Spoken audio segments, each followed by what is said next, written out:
सखी वो मुझसे कह कर जाते, सखी वो मुझसे कह कर जाते, सखी वो मुझसे कह कर जाते, कह तो क्या मुझको वे अपनी पथ बाधा ही पाते,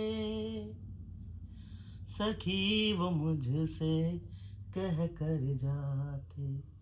मुझको बहुत उन्होंने माना, फिर भी क्या पूरा पहचाना।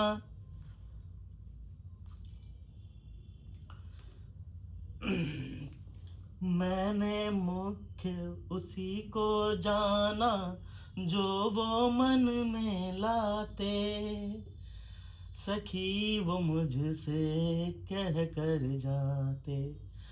स्वयं सुसज्जित करके क्षण में प्रियतम को प्राणों के प्रण में, हमी भेजते हैं रण में छात्र धर्म के नाते, सखी वे मुझसे कह कर जाते।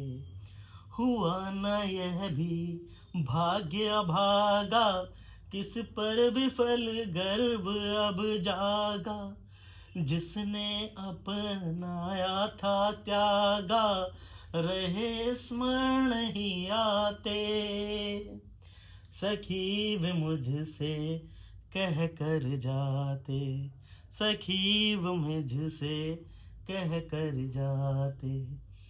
जाए सिद्ध नयन उन्हें है निष्ठुर कहते, पर इनसे जो आंसू बहते, सदहृदय वे कैसे सहते, गए तरस ही खाते, सखी वे मुझसे कह कर जाते।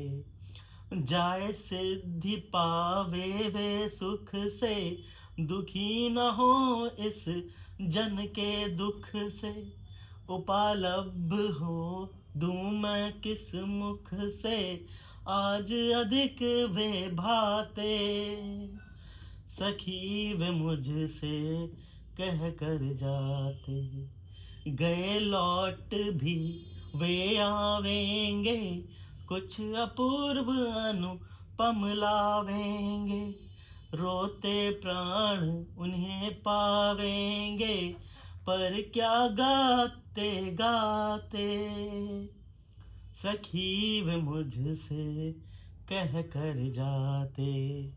ये सुंदर रचना मैथिली शरण गुप्त ने माँ यशोधरा की अपनी सहेली से वार्ता करते हुए लिखी, और इसमें उन्होंने माँ यशोधरा का वो वर्णन लिखा है जब गौतम बुद्ध बिना बताए उन्हें एक रात उठे और चल दिए,